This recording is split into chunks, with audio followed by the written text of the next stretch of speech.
Itu bumi saking bahagianya akan dilahirkan Rasulullah.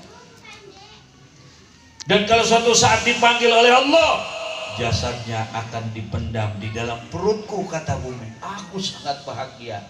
Maka dengan bahagia itulah Allah berikan kemuliaan kepada bumi. Debunya diambil sebagai alat untuk bersuci, pengganti daripada wudhu.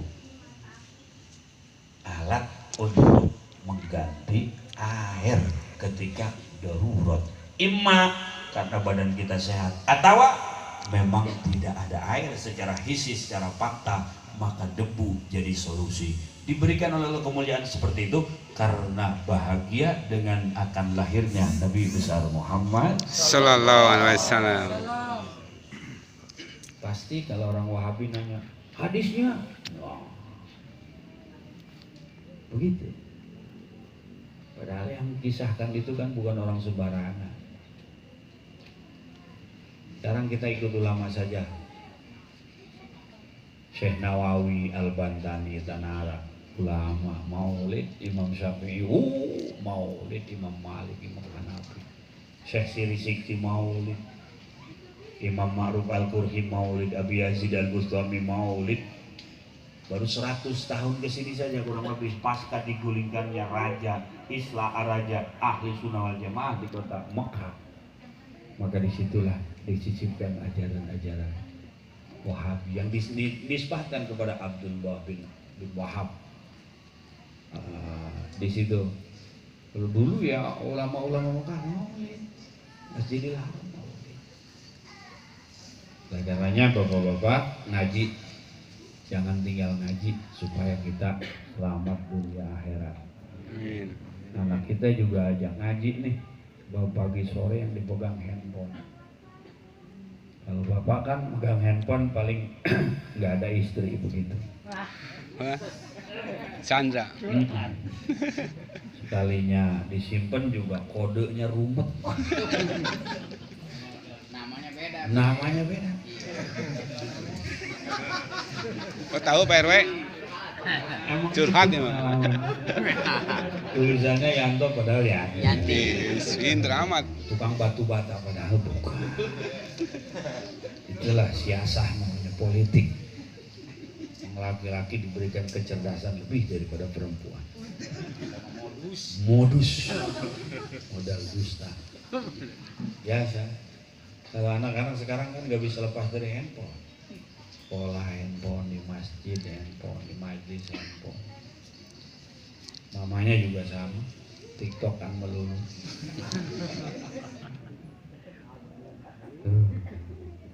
Lazada, paket.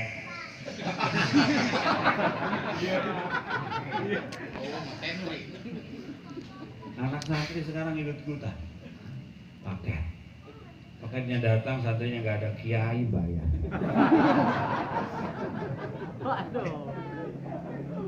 Paketnya nggak mau pulang kalau belum bayar.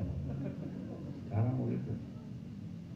Kalau dulu kalau ngaji tajwid nazomnya itu liduni intaskun walitan wini arba'u ahkamin fa khutabi. Ini pinternya propaganda dagang mereka itu dipakai. Kalau mau beli Tokopedia. Guys, promosi ya. Sampai ke sana itu mereka. Ya Allah.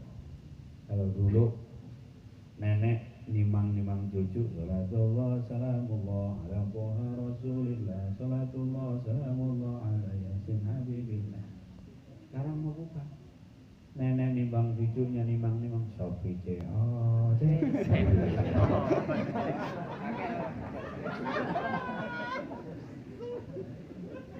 Aduh, ini zaman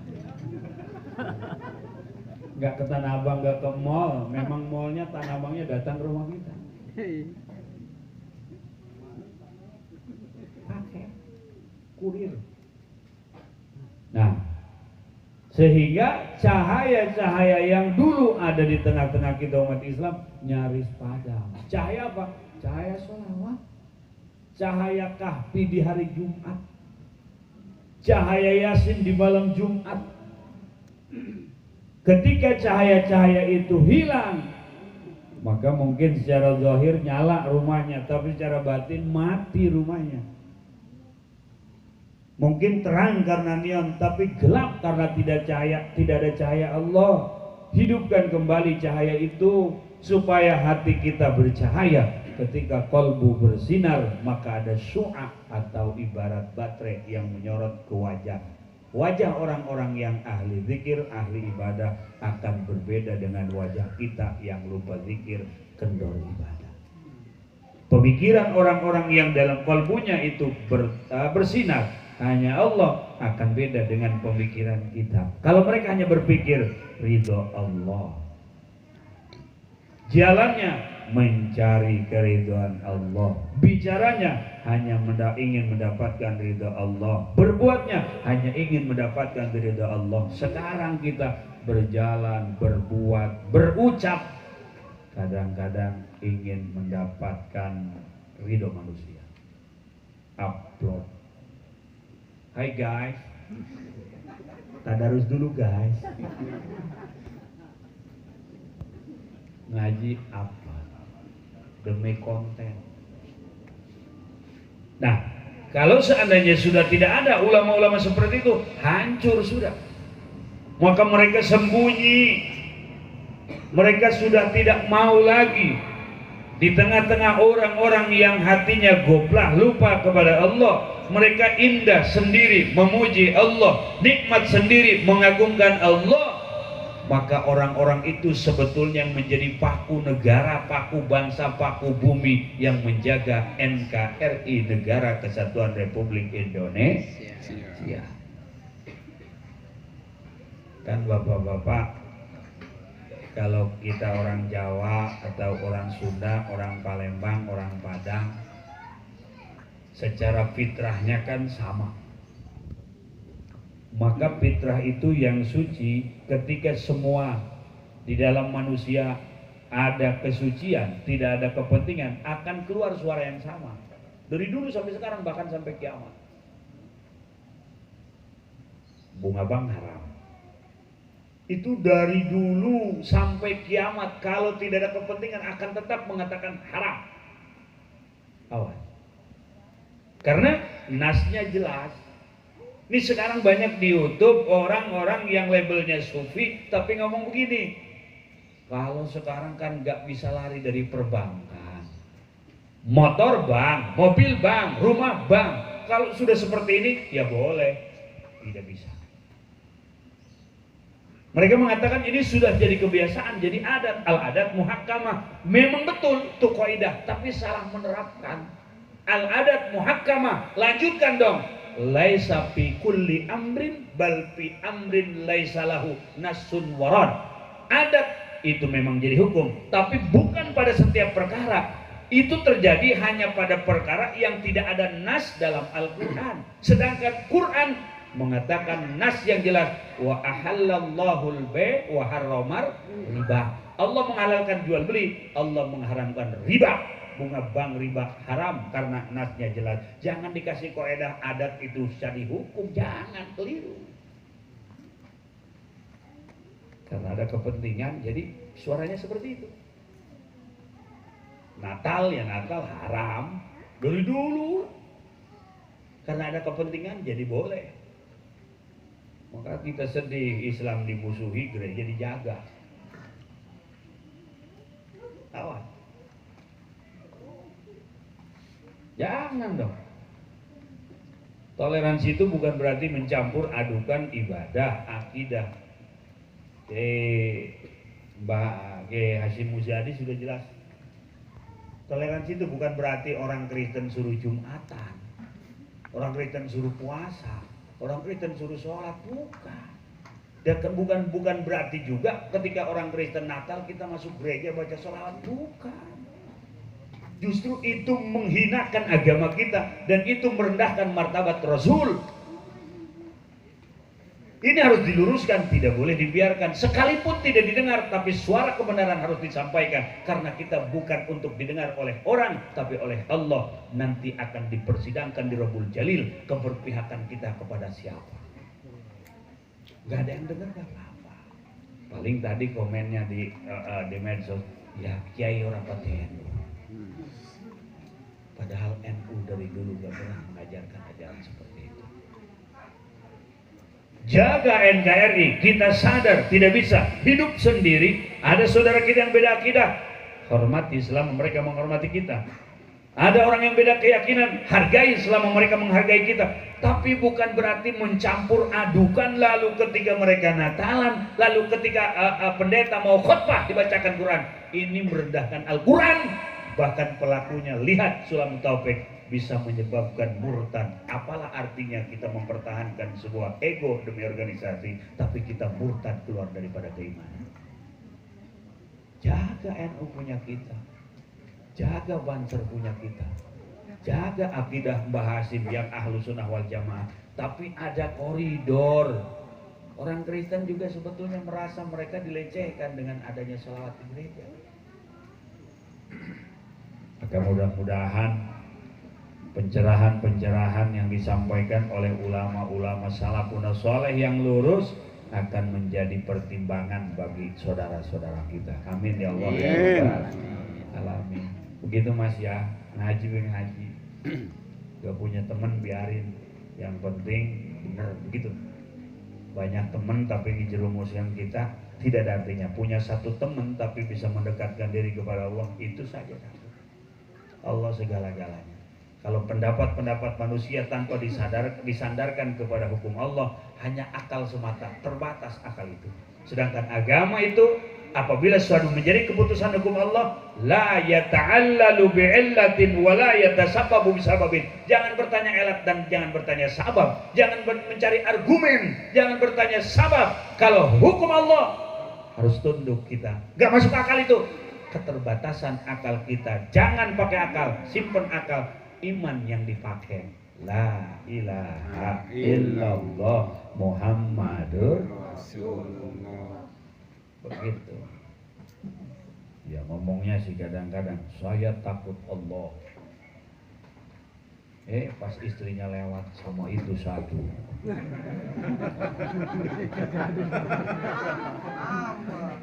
Iya, tidak ada satupun yang saya takut. Saya ada jawara di sini. Ya jawara di luar, di rumah kan meong. Kalau di luar mau macam menggemak. Di rumah meong. Ketahuan, belum akan, baru ketahuan dekat doang. Terus sama istrinya dicakar. Di lehernya ada bekas cakar itu, bekas kuku. Temennya nanya, "Oi, kenapa leher sampean?" "Ini puru rawit nih."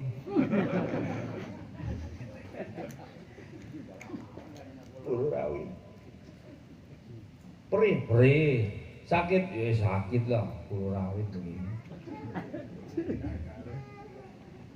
Kalau orang-orang berjuang demi bangsa, demi agama, jangankan sekedar istri, harta ditinggal, anak ditinggal, semua ditinggal. Nah, Bapak kalau jarang sono tuh, ada makam 1000 di Serpong itu, saking banyaknya orang yang syahid melawan penjajah, sebutlah makam 1000. Di situ ada makam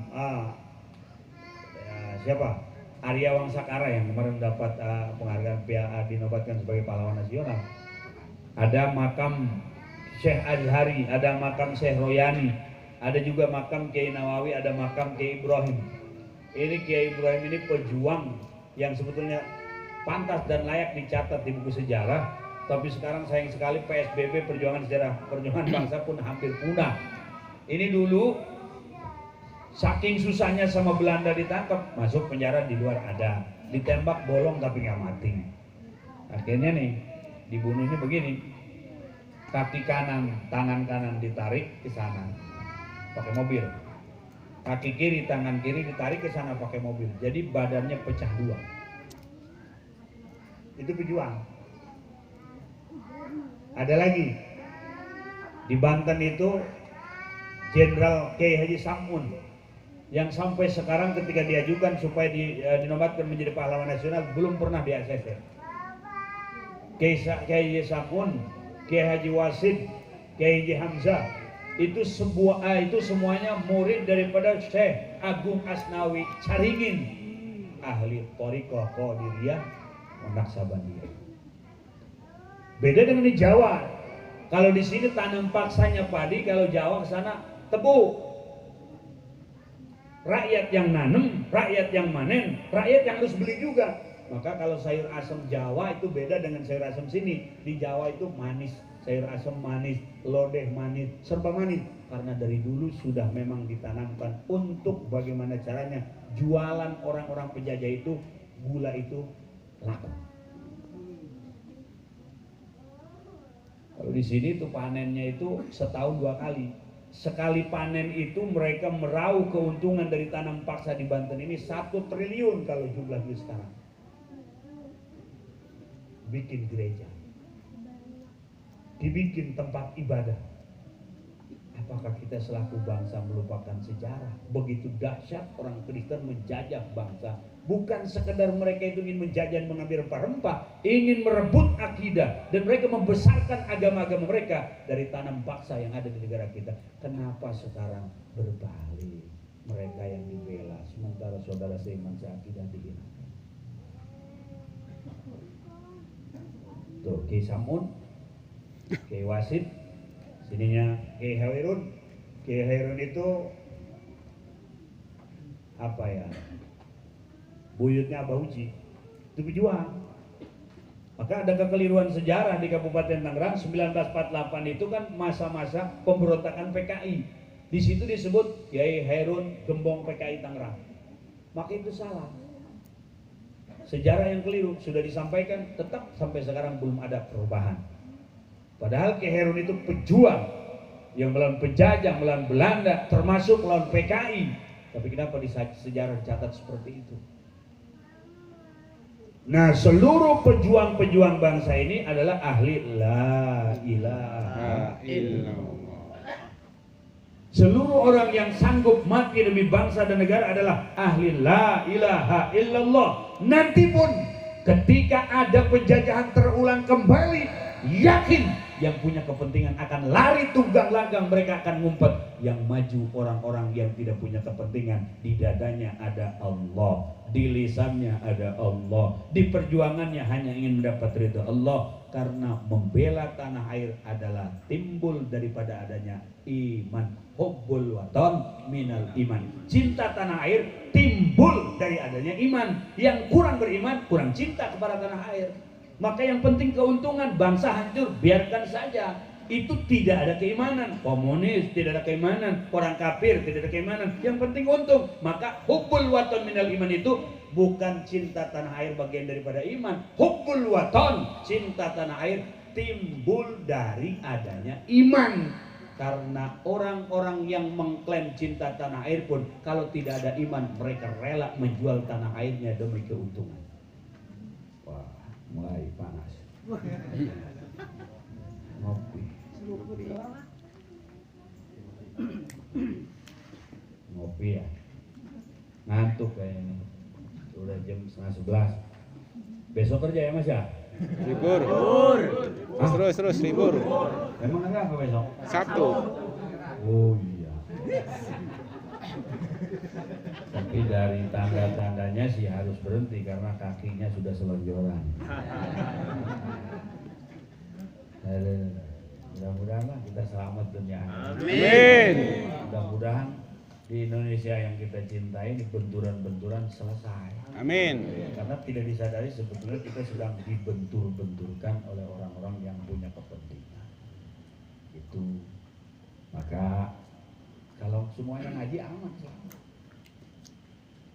Ini karena ninggalin ngaji, jadi kosong, ruhnya kosong. Apalah artinya jasad kalau tanpa ruh? Mati. Kalau mati ya tergantung yang hidup, digotong kemana aja mau. Tapi kalau yang ruhnya ada, gak mau dibawa sembarangan ke tempat-tempat yang bisa menghancurkan keimanan. Jangan, gak mau. Prinsip dipegang, biarin. Dianggap tidak apa, biarin gak punya teman. Yang penting iman selamat. Begitu.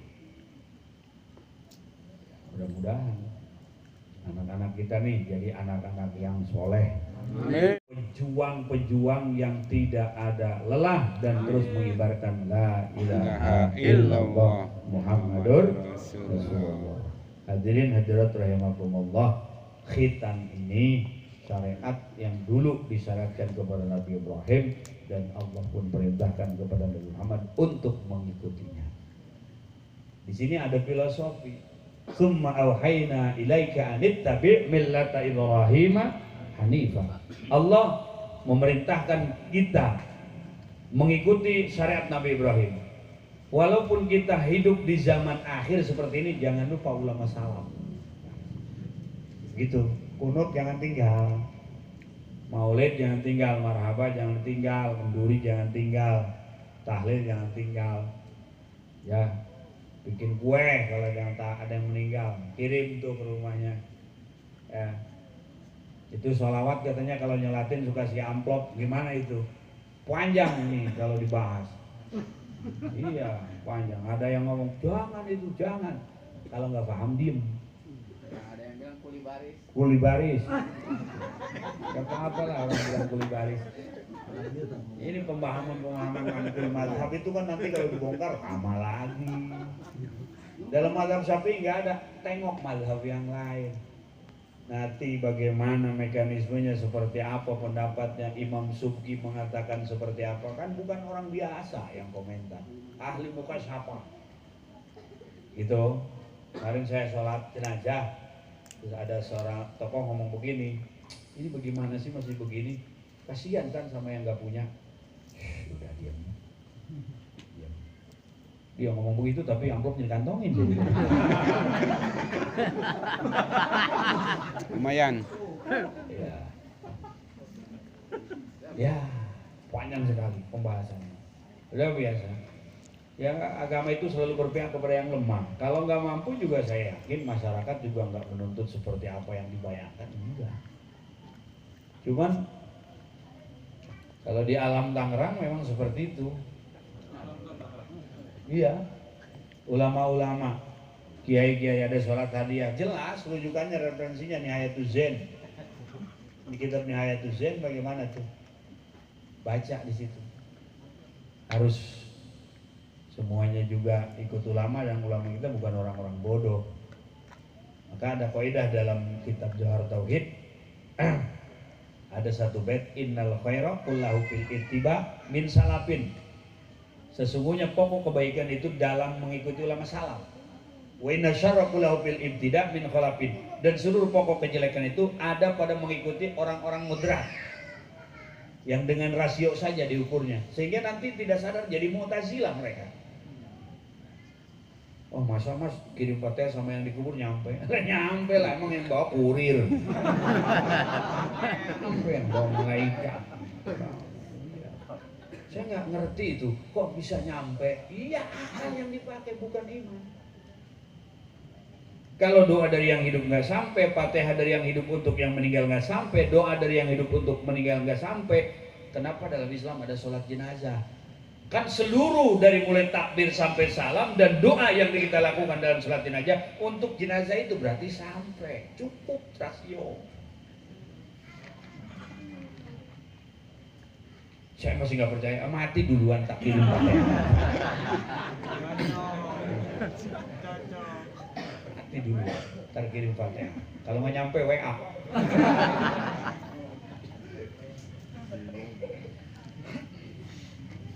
Sehebat apakah kita dibandingkan dengan ulama-ulama dulu? Hanya baca buku doang dari Google, udah berani ngelawan Syekh Nawawi. Baca buku doang, buka Google doang, berani ngelawan Imam Subki, berani ngelawan Imam Zakaria Al-Ansar, murid Imam Syafi'i. Maka Imam Syafi'i itu di Mesir makamnya Syekh Zakaria Al-Ansar itu dekat berdampingan. Itulah sehidup semati cinta sama guru dan dicintai oleh guru. Kita kan cuma ngaku doang cinta kiai, tapi pengakuan itu entah diterima atau tidak oleh sang kiai. Kalau lagi stres datang ke kiai, lagi sukses lupa. ya begitu. Ya.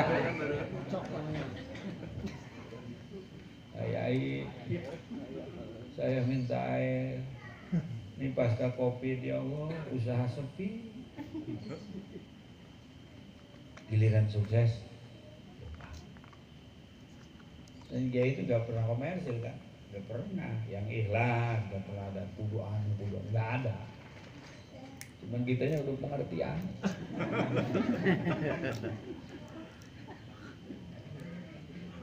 Dulu ada santri datang ke gurunya Kiai, dia tuh bertani, taninya nanam kacang panjang.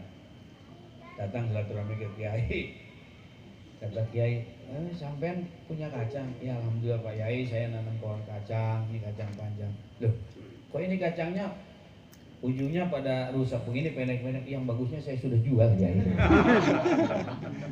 Ya nggak apa-apa. Ini juga masih bisa disayur, mudah-mudahan tahun depan sebelum dijual yang bagus dibawa dulu. Iya Kiai, bagus jual, jelek buat Kiai. Tidak masalah. Cuman pengakuan kecintaan itu dari situ saja sudah ternilai. Kiai nggak masalah. Kayak pesantren salaf itu di sini nggak ada satupun pesantren salaf yang masuk harus sekian juta, nggak ada. Itu menunjukkan keikhlasan. Adapun ala kadar ya itu paling 100.000 wajar lah. Listrik 15.000 gitu. Kalau pesantren salaf ya, pesantren salaf sampai ada pesantren salaf, satu pesantren yang daftarnya itu sekarang cuma 15.000 rupiah. Ada wali murid, jangan segitu dong, terus 50.000 kek, bagus tuh mas.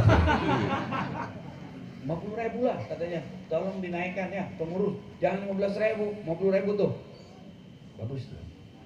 Jangan 15.000 dong, ceban aja pak.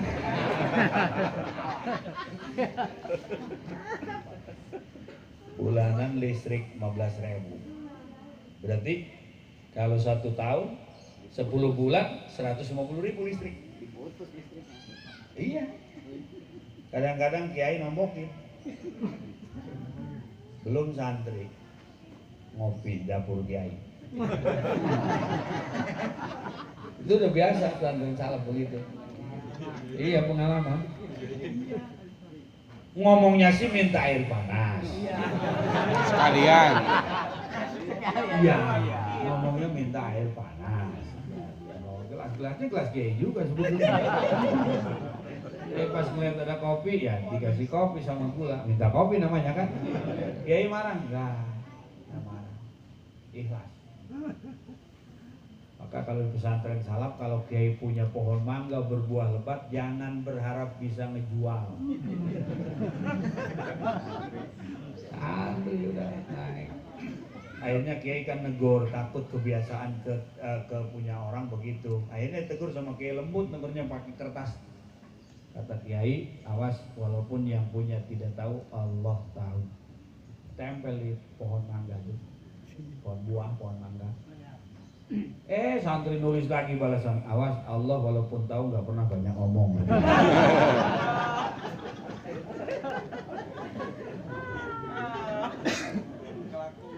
Itulah pesantren salaf begitu. Maka ada cerita almarhum Gus Dur itu gelap kan pesantren dulu. Kiai tengah malam lagi ngerokok, gitu kan. Ada temannya, aku seisep dong gitu kan. Ada santri dikirain temennya, tarik rokok Kiai. Seisep, begitu dikenyot kan agak nyala apinya, wajah Kiai itu. Akhirnya dia lari saking malunya sama Kiai. Tapi kata Kiai, woi rokokku.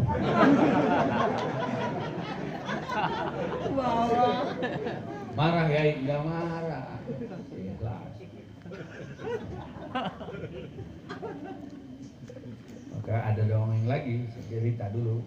Zaman belum ada WC, buang hajatnya itu ke kali-kali.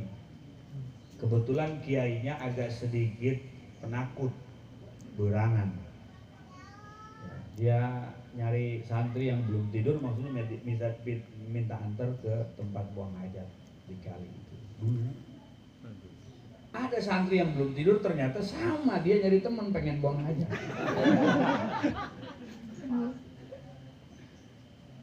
Sampai tunggu di sini kata Yai. Iya Pak Yai, Yai di sini, santri di sini di depan. Gak taunya santrinya juga sama, buang hajat juga. Yai kan nengok ke bawah ke sorot cahaya bulan kan, loh kok ada dua. Gandengan begini ada dua. Selesai ditanya sama Yai, sampean tadi buang hajat? Iya Pak Yai. Kenapa sampean? Itu tidak beradab. Maaf Pak Yai, Pak Yai kan penakut, kemana harus dikawal? Nanti tai Pak Yai dikawal tai saya.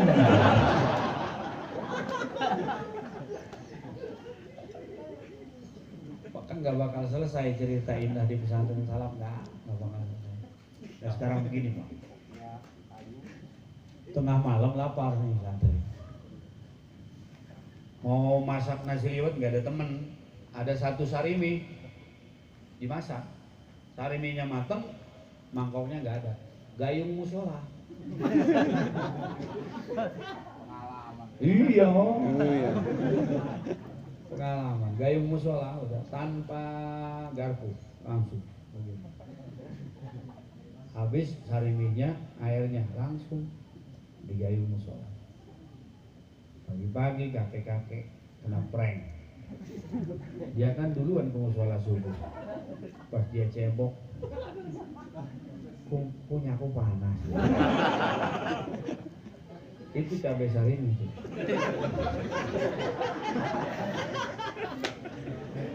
Bumbunya. Itu hanya di pesantren Salaf seperti itu. Maka keikhlasan sang kiai dan kelungguhan santri, ketawaduan santri ibarat baut ketemu mur. Ketika pulang ke kampung tidak eksklusif, santri Salaf biasanya nggak ada eksklusif, nggak ada. Maka kalau sudah beda dari awal, nanti hasilnya juga beda. Yang mimpin tahlil santri Salaf, mimpin marhaba santri Salaf, mimpin yasinan santri Salaf. Tidak ada dikotomi santri itu Salaf ataupun kholaf. Tapi kalau dari awal niatnya sudah tidak murni karena Allah, hasilnya pun akan beda. Apa yang ditanam itu yang dipetik.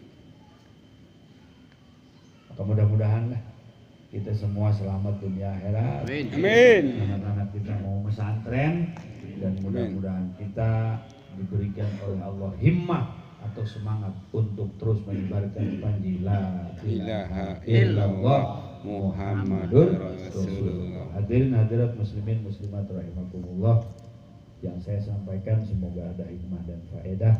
Yang salah itu dari nafsu dan kebodohan saya pribadi, yang benar itu murni dari Allah. Sekian dan terima kasih. Wallahul muwaffiq ila aqwamit thoriq. Wassalamualaikum warahmatullahi wabarakatuh. Waalaikumsalam warahmatullahi wabarakatuh.